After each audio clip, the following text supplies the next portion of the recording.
A rule of thumb is like, if I'm going to say it, I got to be okay with folks hearing it. I've seen suns when the heat Welcome rise to up. I've Artists seen I guns when they Admire shoot eyes up. with Coach I've Clark. seen nuns when they beast rise up. Life snuff, knives rust when they cut through silence. I've seen fun when the weed dries up. Just because you want the job doesn't mean you should have the job, right? And I think we kind of overlook basic things like competency and like quality of work at the expense of we all should, but yeah, sure. We all should do it, but we all shouldn't be rewarded or compensated the same amount for the thing we do because that's not all good. That is not all good. Like I'm kind of over this we're all blue ribbon winners thing. Like, well, no, you don't just get a ribbon. Okay, we don't all get ribbons. Are we getting into the participation trophy conversation already? All I know. We're The talking first for like thing a that minute. comes up. They don't all deserve trophies. We don't all get trophies. Okay, well, that's a great place to start. You're like, We all great. should That's your suck it up tagline, and work Desdemona. harder. I I do something I remember loving about your work was the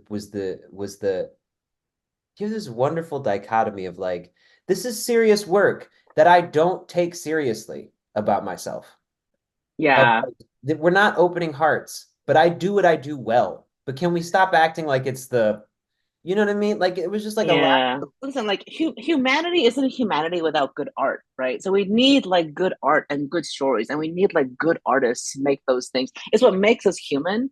And this became just so blatantly clear during COVID when it was like essential workers. I was like, cool, taking a back seat because guess what? In the light of a global pandemic, we are not the essential workers, theater folks. Get over yourselves. Like, no, dude, we're in the context of a global pandemic Yeah. we are not the essential workers, right? So there's all this like, save the theater. Like, no, guys, save the doctors, okay? I'm happy to like chill, relax, I collect my PUA and like actually support the effort of actually saving lives, right? So there's a little perspective, like, and it's, I mean, I don't want to get it twisted either. Like, what I do is valuable. What we do is incredibly valuable, but it is not. And I think it depends on like how far back do you want to scale it because it's not life or death, right? No one's ever going to die if my play doesn't go well. Hopefully no one gets divorced if my play doesn't go well. Maybe they will, who knows. There are things that might happen. hopefully no one loses their home if my play doesn't go well, right? That there's certain things that like in the world of like, right, was it like Maslow's order of priorities? Like when it comes to things like food, shelter, like oxygen, like water, like we are not at that level, right? So let's not get it twisted around what the stakes are. But in the world of like being a good person and like having rigor in the work and these values around the work itself, right? Discipline, compassion, care, and like craftsmanship, those things completely matter inside the world of making art and making theater. Like, and let's not like, yeah, let's hold ourselves to the standards of excellence. but I'm not the pilot of an airplane that may or may not go down, right? So let's just You, be mindful you, about that. you remind me of something Rylance said in some interview that he was talking about where Mark Rylance, for anybody listening, worked at the Globe for many years and did other things. He said Yeah, something and about just like a genius actor, so great. he Yeah, it's one of those things where it's just like stop. It doesn't make sense. It makes perfect sense, so it can't make sense. Get out of my face with everything being brilliant. He said in an interview, he was like, you have the first questions of survival of like, where do I get clothing? Where do I get food? Where do I get water? How do I stay warm? And he was like, and then once you've answered those things, and once you've had a full belly, and once you have shelter and you're safe, you yeah. start to think about he would call, I think he said the more important things, which he's like, why are we here? Who are we? Where are we in the universe kind of situation. And I guess this question of like, right, like how hard we work, and I'm not saying like we shouldn't work hard or we shouldn't, it shouldn't be difficult, but I think, and I say the whole thing about life or death only because sometimes we persist in the work to the point where we start mistreating each other, right? And like never to the point of like mistreatment or abuse, because no work is worth being shitty to other people, right? And it's all, I mean, and it's a balance. It's a balance, right? Like, and yet I will say, do not mistake discomfort for abuse, right? And I'll also say that too. Oh my God, you're bringing up so many things that I feel about strongly. You I already hit the know, I trophies with my old boomer ass, and now you're going to fucking discomfort is not lack of abuse, yeah. safety. Yeah, or Safety like is not something is comfort. toxic and causing harm. I'm like, okay, is it harming you, or did you just not like that and your feelings were a little bruised? I'm sorry, right? So I think that's where it becomes a little tricky. It's like a spectrum of things, and so I don't know. Well, because it's a spectrum Yeah, of people and they all have different experiences and their limits are different and their point of views are different, which is also like why yeah, it's the only way it's going to work is if we have a bunch of different people in the room. But that means somebody's going to get, brushed up yeah. against, offended, or somebody's going to say there was another cool thing that somebody in a rehearsal room said that I really liked, and they were like speaking, they called it speaking in draft. Oh yeah, this is was it Nicole Brewer? She was using that for a while. She was I think it was Nicole Brewer. She is a consultant.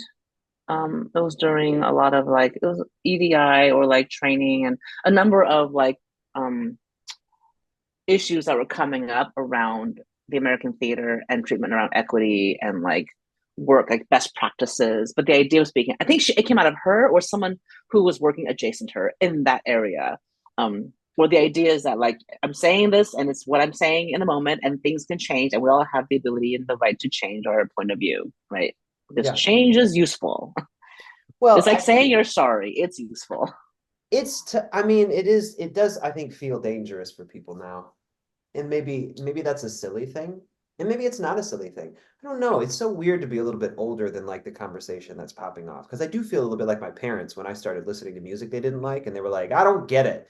And it was like some disconnect of like, is this serious, super serious, or am I just like hearing stories about shit that's not real necessarily? But you get in like, Right. theater rooms where people are like, I don't want to say something that's going to offend somebody. It's like, this is the one space where we're supposed to be able to say the stuff that might be Yeah. offensive in order to learn. If you're just spouting off to be an asshole or to create friction, then that's a different thing. But for the most part, I think people are in this room to like open their eyes a bit, which means that they're probably partially closed. I mean, I know fucking mine are. I constantly have moments where it's like, oh shit, I wasn't even Yeah. thinking about that, or I wasn't looking that way, or I had no idea it sounded like that. Me and my wife Yeah. talk about it all the time. Like, Yeah. communication styles, and like I'll say one thing and she'll hear a different thing, and then the opposite, and you're like, oh yeah, there's like a way for us to both be right and to like connect over the education of the thing and the learning of the thing. Yeah. I think you have to go into the room assuming good intentions, right? And I Yes. have to, yeah, assume good intentions. And Yes. so, I mean, this is what I tell people about being offended. I was like, there's nothing you can say will actually offend me unless you're trying to offend me, Because it's right? the intention, not the thing.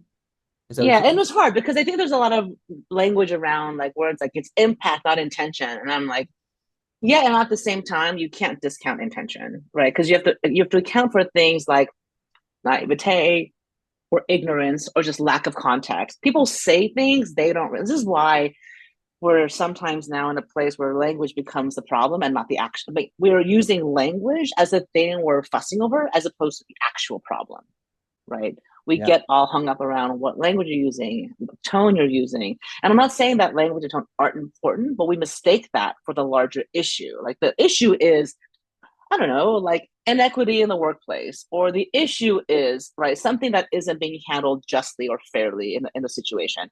And then we get all hung up around, well, you said that language and that language has meaning. I'm like, yes, yes, yes. But now the battling over words is upstaging the actual thing we're trying to fix. And we get so distracted because we can talk about words all day.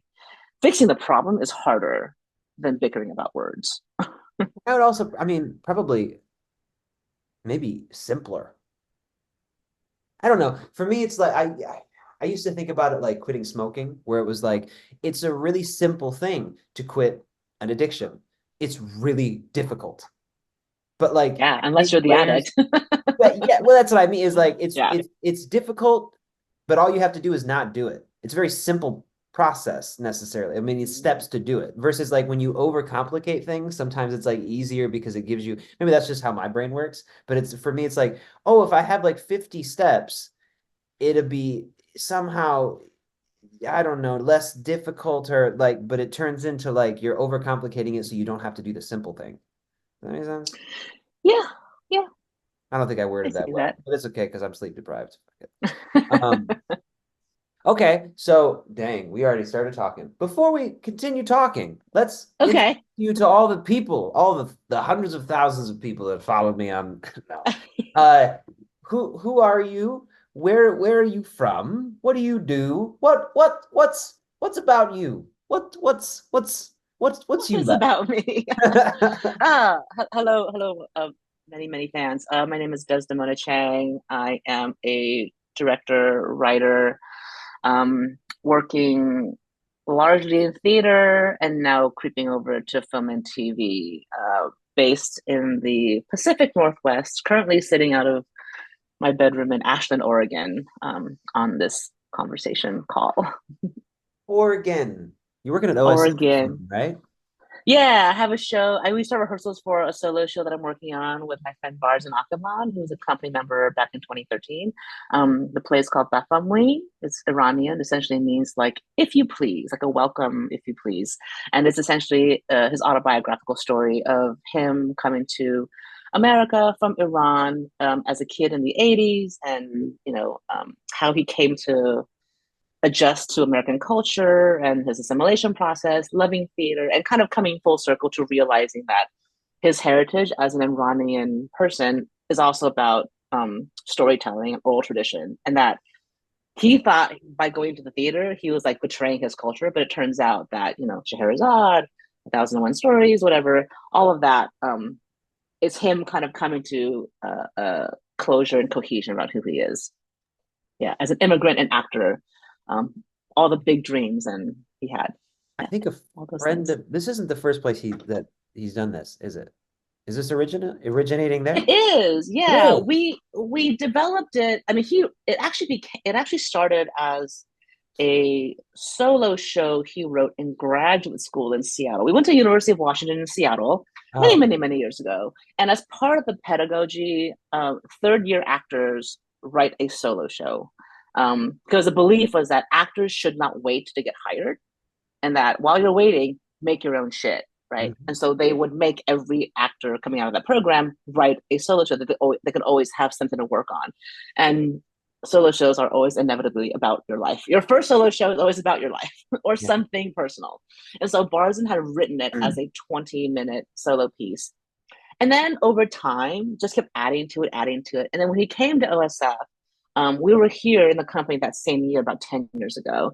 And OSF had this program called like the Midnight Projects. And so it was actually essentially, if you're a member of the company, we give you space and you can just workshop things in your off time, because once the season takes off, you have all this downtime because you're doing like 3 shows a week in rep and you're not always super busy. And so company members, when they had downtime, would just work on side projects. And so we worked on this for a few days, put it up, and showed it to like a number of friends and family in the company. And it was well received. And then it kind of sat on the shelf for a long time and literally just hadn't touched it for 10 years. And then last season, I get this email saying, hey, we're doing a series of solo shows next season and we love to do Barzan's show. Are you interested? So we're like, oh, yeah, it's been 10 years. So let's like blow the dust off this thing and see what has changed in Barzan's life. And I mean, since then, he's done crazy regional theater. He was on Broadway with Bryan Cranston at Network. He's done films and TV. So his career has blown up in 10 years. All right. So the narrative around the story has changed. It used to be like me coming to America and now me embarking on a career as an actor. And I think now it's going to be, well, he's writing more material now. Now it's going to be like, and since then I've done these crazy things, but it always comes back to that little boy who first came to Seattle and was watching TV and was learning English, watching The Price is Right. Like, that's kind of how it all kind of comes full circle. Yeah. I can remember seeing somebody shared the poster of the show on Facebook. I think Adam Noble did. He was like, "Everybody go see the show." And I Oh, was Adam like, Nova. Yeah. Also yeah, UW. Yeah. yes, that's okay. That's the connection I was That's missing. the connect. Yeah. Yeah. Yep. Yeah. Um, Mhm. okay, so you're a director. Where did you start? Where did you start? How did you get into theater? Like, what was Did I get in the theater? Yeah. even Did if I like tell you it's the? like a Do you know the story? I don't know. I think I've Kind of. Oh, you'll find out. Yeah, well, I'll start talking and then you tell me the story. So, I was born in Taiwan and moved to the States when I was 3. Didn't really do a lot of didn't do any theater really. I did like one high school play because it was good for my college resume. Because I was a very like studious, like straight-laced kid, was planning to be a doctor because all good Chinese kids become doctors because I don't want to shame my ancestors, right? My parents didn't give up a life to come to America so I can be a fucking artist, so I can be a doctor, damn it. So that's what I was gonna do. So I had It's not gotten too into late. You can go back to school if it's it's true. Every time something goes wrong in my life, my mom is like, "There's always law school," you know. Jack would my grad program, the professor, he would throw that shit. He'd be like, LSATs down the Yeah, hall. you can still yeah. You Just in the got a middle good of class, and memory, he'd be like, I right? can't do this. He's like, you can leave. We're like, fuck off. Yeah, right. So I just didn't anyway, complain. shaming the ancestors. Shaming the ancestors. So I was like a really good student growing up. I was like, 4.0, one of those kids. And so I got into UC Berkeley in California, and I was going to go and get a degree in biology and become a doctor because that was what I was going to do. And I was good at it, and I love science, and I was super jazzed about that. And then first semester of my freshman year, I was signing up for classes, and my undergraduate advisor says, "Oh, you're taking all of these like science classes. You're taking like calculus and biology and chemistry, and you're not really taking anything in the arts. And I would highly recommend that to broaden your experience here, you should take one arts elective because you have to take one anyway. So just take an arts class." And all my friends in the bio department were like, "Oh my God, there's this class in the drama department called Intro to Acting. It's such a joke. It's like the easiest A. We call it clapping for credit, right? Because you play this game called Zip Zap Zop and you clap all the time. That's what they call the clapping for credit. And I was like, cool. I just want to get an easy A because I need to take my MCATs and go to med school. I'm not interested in like anything difficult, like, right? So I signed up for clapping for credit. They came for Zip Zap Zog. How dare they? But they're like, it's the easiest A, and you kind of just, and it's fun, right? And it was kind of like a mix of majors and non-majors. And so I took that class and it was totally zip zap zop and it was freeze tag and it was just running around like I was in, preschool again. Um, but I was having fun, right? And as a kid who grew up pretty much not a fun person, I was suddenly like playing. I was playing in a way that I really hadn't been. I was suddenly making eye contact in a way that I had never been. I was like vulnerable. Like when you do that mirror, okay, let me tell you, as a science person, doing that mirror game where you have to like stand in front of your partner and like mirror each other and like slowly and like person A leads, person B leads, and it's sustained eye contact. It was the most uncomfortable, like sweaty. Sustained eye contact is a very sweaty thing for a science person to do. We're not good at it, right? So I took that class and it was fun and it was nutty and I became like really good friends with a bunch of like engineers and business majors who also were also equally unfun people. And I came out of that class finding a sense of vulnerability that I really had never expressed when I was a teenager because I was always like head in books, studying, studying, studying. So I was like, well, that was a neat class. Let me take the next class, which is like scene study. And that's when I was like, oh, I can audition for plays, which is terrifying. So I took like that class, and the scene study was a fun class, and I started making friends. I started making friends in the drama department, right? I didn't know what doing theater was really like. I had no idea about anything about like a career in the theater. I just knew that I was having fun, I was making friends, and theater kids threw the best parties. Like the drinking was awesome and the drugs were awesome. So I would spend my days in the lab doing like bio, chemistry, science. And at 5 o'clock, I'd run across campus and I'd be like in tech for a show because all my friends were in the drama department, right? All the misfits, all the kooky kids, right? Were just right. It was just more fun, and I found a sense of community and belonging there. I just wasn't as close to people in the like. I wasn't making friends with my lab partner in bio. She was like unfun, you know. But the kids doing improv in the improv troupe across campus, they were super fun. So I was in it for mostly social reasons, right? And then I would keep auditioning for stuff and I would never get cast. I'm a terrible actor, I think. And B, I also didn't understand. This is also in like the late 90s, right? This idea of like inclusivity, EDI, that wasn't a thing. So I would audition for a play and be like, why did they not cast me for Streetcar Named Desire? I must not be a good actor, right? Because no one was thinking about diversity. No one was thinking. So I was like, there were no roles for like a chubby Asian girl, right? Like there was no role for that, and there were no roles for me. And I didn't really think about that. I just assumed, coming from like a meritocratic framework, that I just wasn't a good actor, and I think I probably am not a good actor. But like, regardless, I still wanted to hang out with all these theater friends. So I was like, well, if I'm not getting cast and stuff, I'll just direct something myself. If I'm not being picked, I'll be the one doing the picking. So I'll just figure out how to do that instead. In a very like, fuck it, I'll direct what I want to direct. Right. So I just started like reading plays and like pitching plays. And of course, there was like a student theater group on campus. And I would just like submit things. Like, can I direct this and direct that? So I started getting to directing that way. And then took a directing class at Berkeley. And once I started taking the directing class, I was like, oh yeah, I'm way better at this than the acting part, right? Because directing is just problem solving. The play is one big problem, and your job is to solve it. Like figure out what that looks like, figure out what those people look like, and I just get to I get to like look at this document and make it make sense. And I think it appeals to the part of me that was like nerdy and like again the science kid who like treats rehearsal like a lab, right? Every day rehearsal is just an experiment. I come in with a hypothesis, I try some shit out, I gather some data, I keep what's good, I toss what's not, and the next I do it all over again. So there was something very procedural and craft oriented about directing, that it wasn't about me tapping into my inner feelings. I was still kind of figuring out like, what are my feelings? What accept my feelings? So yeah, that's kind of how I fell into directing. And after I graduated, I stopped doing theater because you know, the rational part of my brain was like, great, well, that was fun. You spent 4 years fucking around. Now let's get your act together and like go get a real job, right? By then I'd realized that like med school is not for me because I my grades weren't good enough. I spent too many years partying, and so my GPA was not competitive enough to get into grad school or to medical school.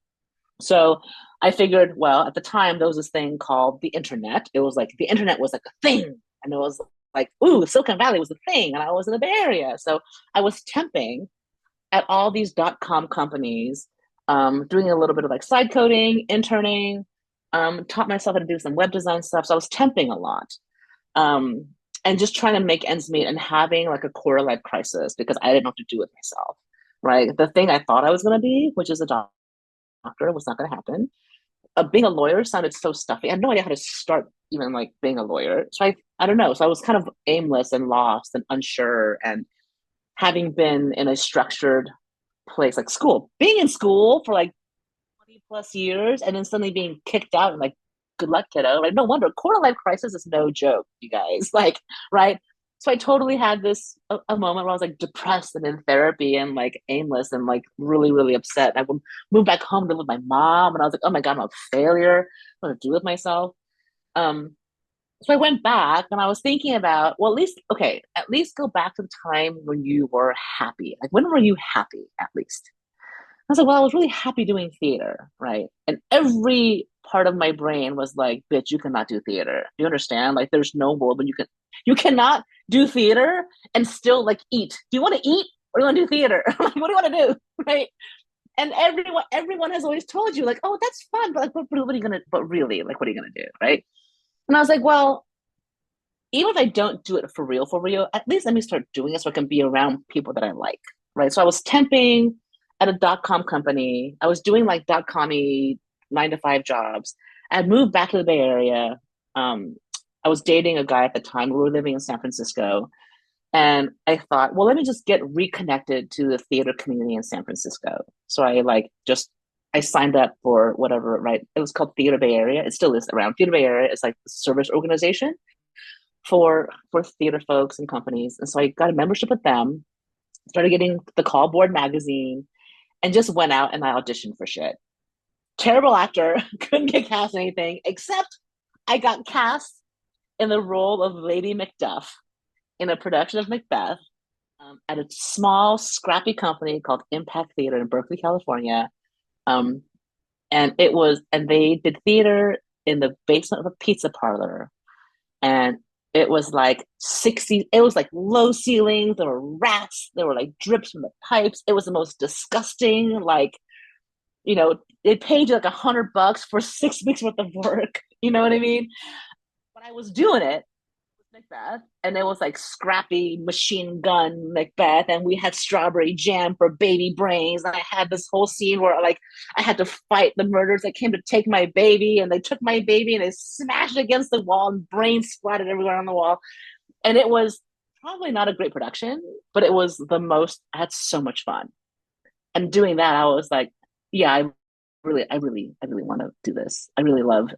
I'll figure out the money part. I don't know. I just want to do the theater thing. Like, again, didn't understand the social value of it. I didn't understand theater as like, a social good. I didn't understand theater as a community empathy building thing. I just knew that it made me not miserable, right? It made me feel like I belong somewhere. It made me feel like I was doing something meaningful with myself, right? I wasn't aware of the good it was doing other people because I was 23. What the fuck did I know? I was selfish, right?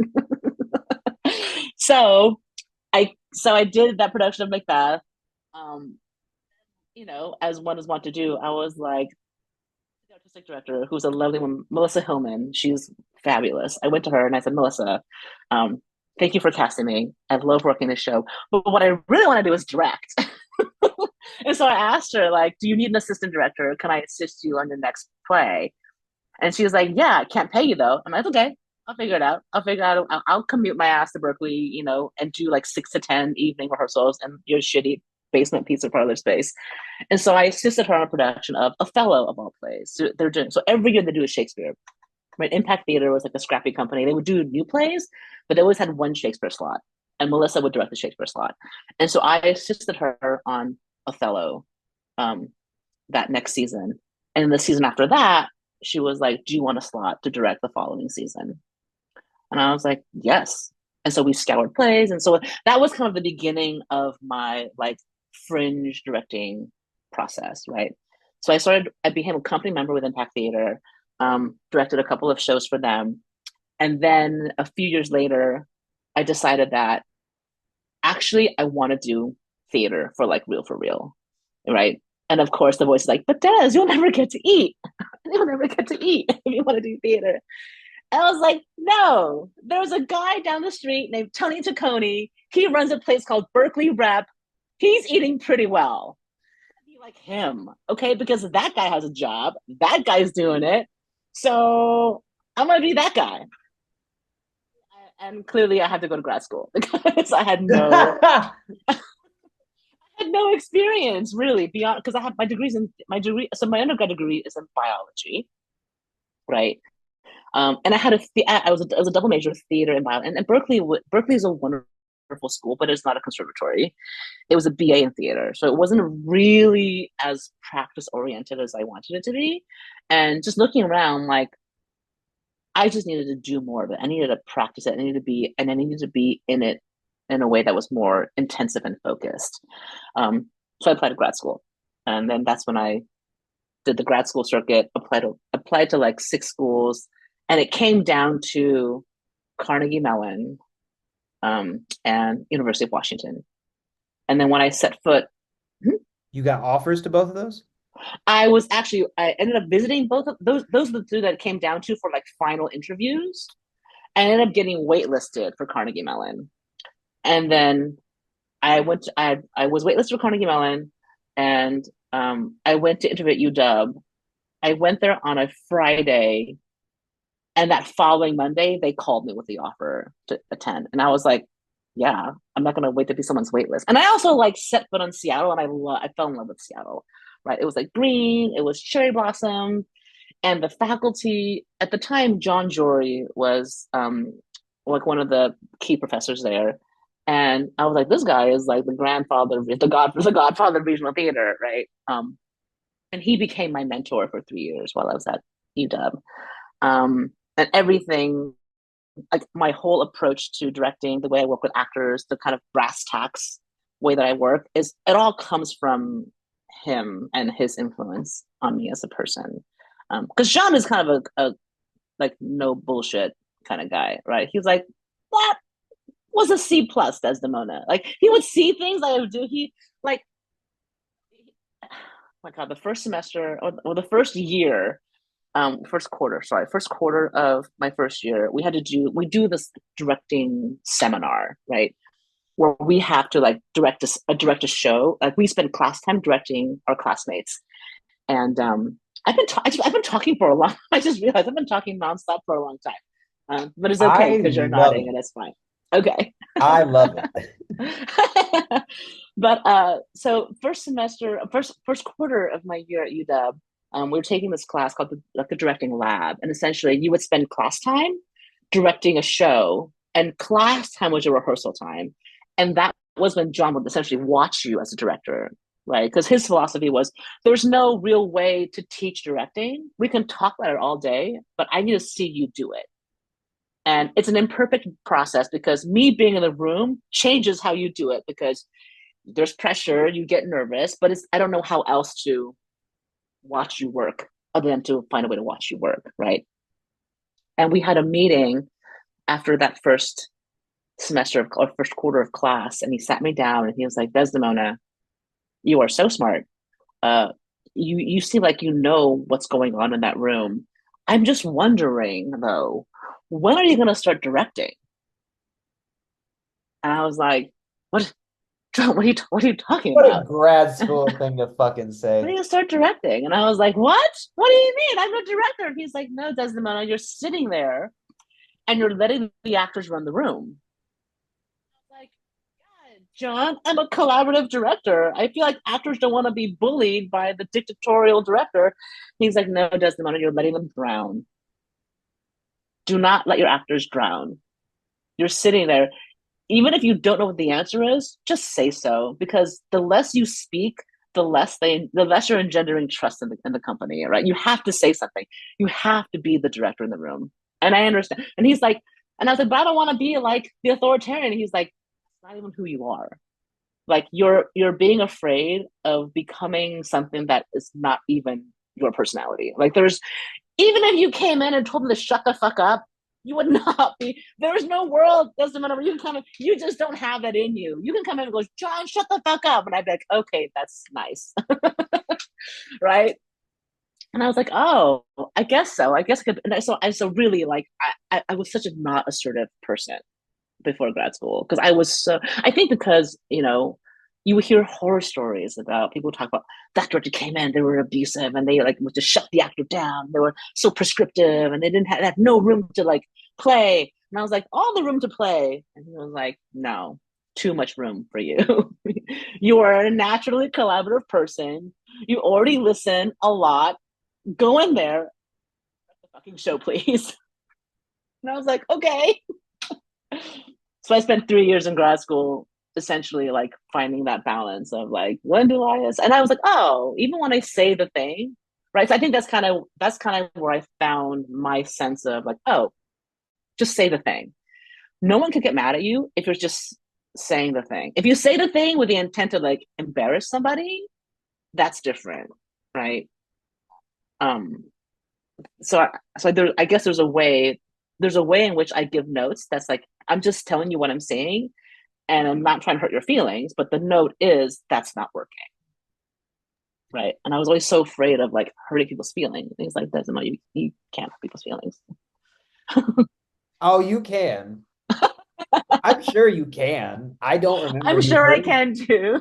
I don't remember you ever intentionally hurting anyone's feelings. I think there were probably a couple times in the room where somebody thought they were doing something really cool, and you had to be like, it's not as cool as you think.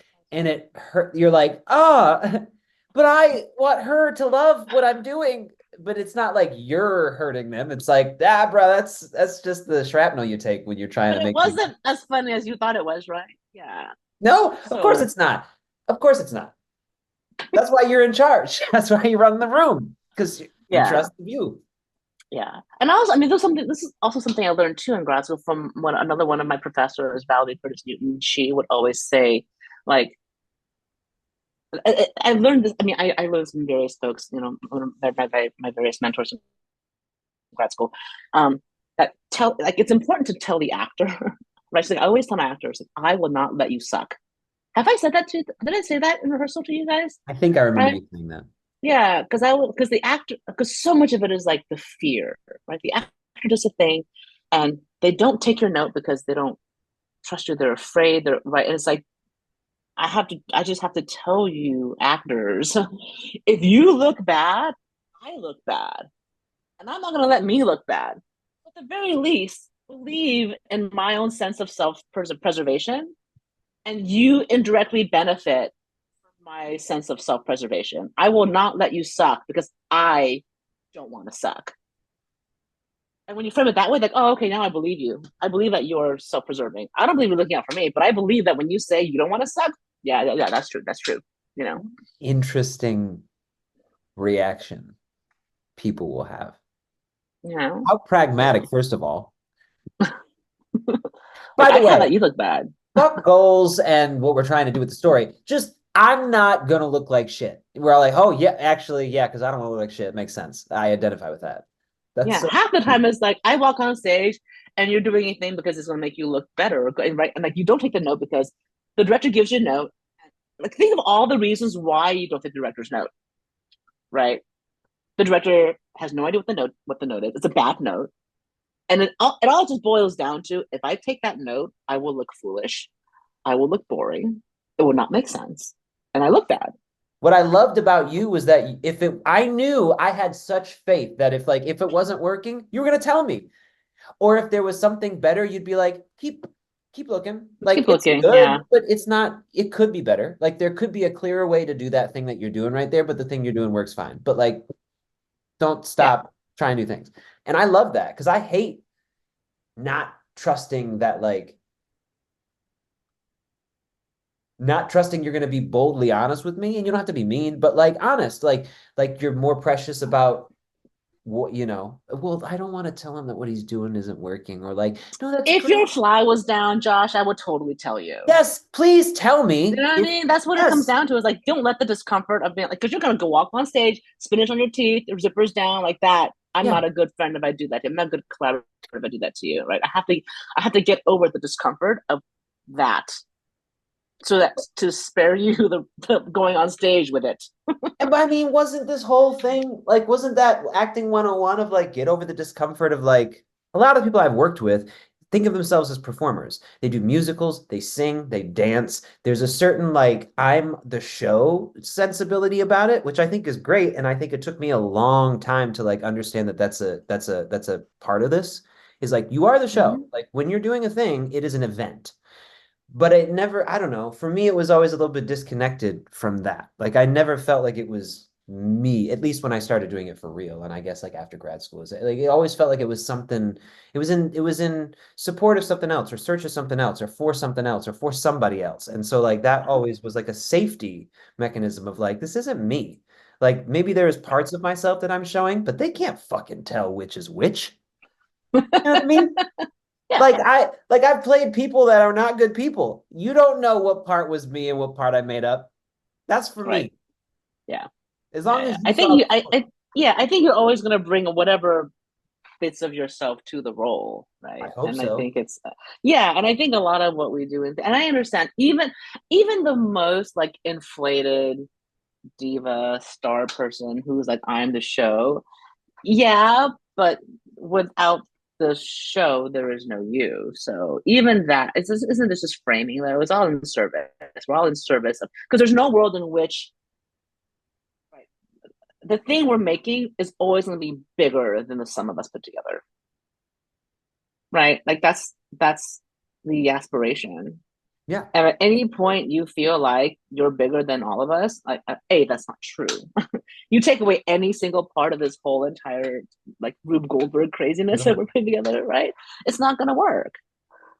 Well, I was so two it makes me think of two things. First of all, that theater's always been my church. And I was talking to my dad about that because my dad actually is he's not the head of a church, but he does preach. And he has a church that he go to, and he'll stand in for the pastor every once in a while when he's gone. But the other thing was, Yeah, okay, so I'm going to ask you a controversial question. Do you think theater is a church or is it a cult? what's the difference? Um, it's my church in that it's a place where I go to commune with a group of people who believe in what I believe in to some degree. And we all, hopefully, if it's a good room, we all are working in service of something that is bigger than ourselves, and we are conduits for that thing. Yeah, yeah, yeah. I, So, yeah, sorry, I gotta say this I before. think. Sorry, Oh, no, I gotta get this out. go, go, go, go, go. I saw The Humans last year, directed by Matt Torney, a theatrical outfit. Congratulations, Matt. I thought it was an amazing show. The reason I thought it was an amazing show was nothing stood the fuck out. It was working in unity. I didn't see anybody steal the show. I didn't see anybody perform. I didn't see any actor go, "This is my moment." I didn't see the set designer go, "You got to look at my shit." Like everybody was working in service for everyone else. And the cast was completely in the same moment. And I was like, "Oh, yeah, this is better than any one thing could have ever been because it's I remember I had a professor who said nothing works until everything works. And I walked away from that show thinking like that's as good as it gets. Like that because everything worked together, not because everything was perfect or because anybody was specifically brilliant, because they were all on the same time. Everybody was going for the same goal. That was what I was gonna fucking say when you were like, look at some of its parts, bigger than the sum of its parts. But the Yeah, church thing, yeah.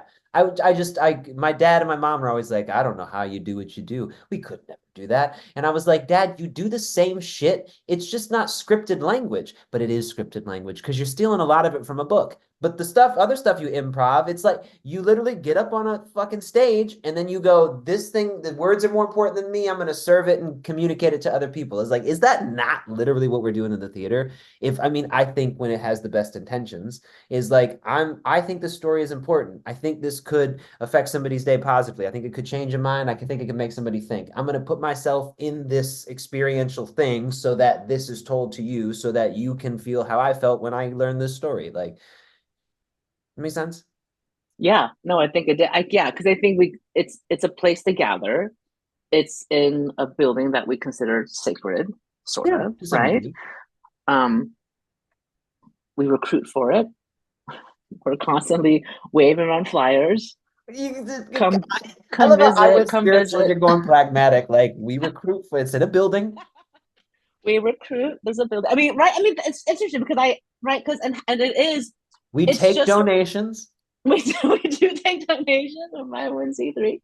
Um, there is something. I think that the two are, and I've heard many people say that theater is my church. It's a place where you find transcendence, right? It's a place where you go to believe in a higher thing, that there must be something greater than this earthly plane. And for some people that's God, and for some people it is a kind of spiritual, there's an enlightenment that is found. Like, when you're suddenly like you are like, right, you're Cassandra, like the muse, like the conduit for the gods, and you feel like I've just been touched by something great.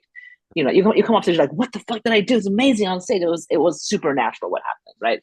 So I think that sense of unexplainable magic is what makes the theater occasionally like a religious experience for people. Yeah. It has been nuts. Nuts You're like like Atlanta, firmly in Atlanta now, right? yeah, like nuts blessings. Like yeah. I mean, I came down here after ASC and that was a big thing because I was like, I'm turning down money for no money. Opportunity cost.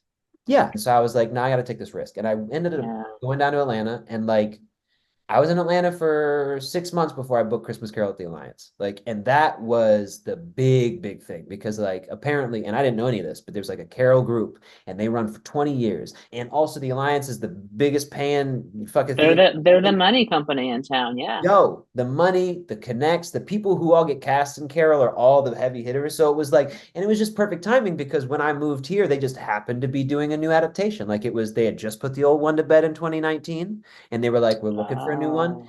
And I had auditioned for the director, uh, the first audition I got at the Alliance was through KP because they offered it to him, and he was like, I know a rapper friend if you need a rapper. And so he sent me down, and she was directing that Are show. they rapping in the Christmas Carol? The rapping No, no, Christmas no. It Carol? was Ride the Cyclone was my first audition at the Alliance. And it was a musical that they were doing. They were opening. And there was Yeah, like right. It's this, like when. yeah, and there was like the Czech rapper or some shit. And KP had been auditioning quite a while, and they were in, but he was at contract. He was on contract somewhere, and he was like, I can't make it, but my friend Josh is a rapper if you want to audition him. And so they sent me the shit. And so I went down there, I like drove down, and then I auditioned and didn't get it, and didn't hear back. But I guess she must have liked something about my work because that was same director who did Carol. And so I went down there, I auditioned for Carol once I was here for like a few months, and I was working Mm. all these odd fucking jobs and not sleeping because I was doing like 3 different jobs to try to make rent. And then we clicked when we started talking about the play. I think that's what really like booked it for me is like I did the readings and she was like, cool, what do you think about the story? And I've always loved Christmas Carol. Like for whatever reason, my American ass loves this story and loves Scrooge, go figure. And we spoke the same language about the show. And I remember seeing her like, cool. And I was like, oh, This was not Susan, right? This was somebody else. no, this was Leora Morris. She's worked at the Alliance a few times. She's out of Canada, actually. Oh, Um, cool. yeah, Who's she's running the Alliance now? I think that's all Tinashe and I Chris. Oh, they're co. Yes. And also like Tinashe was really helpful with Ren during the pregnancy because she was doing Carol during the pregnancy. It was like third trimester she was doing Christmas Carol up and down these flights of stairs. And Whoa, Tinashe was like, whoa. yo, anything you need, fucking you make sure that we know and stuff. Okay. Sorry, I gotta hop off. Um, Okay. we didn't talk about anything I planned, but this I could listen to you talk all day long.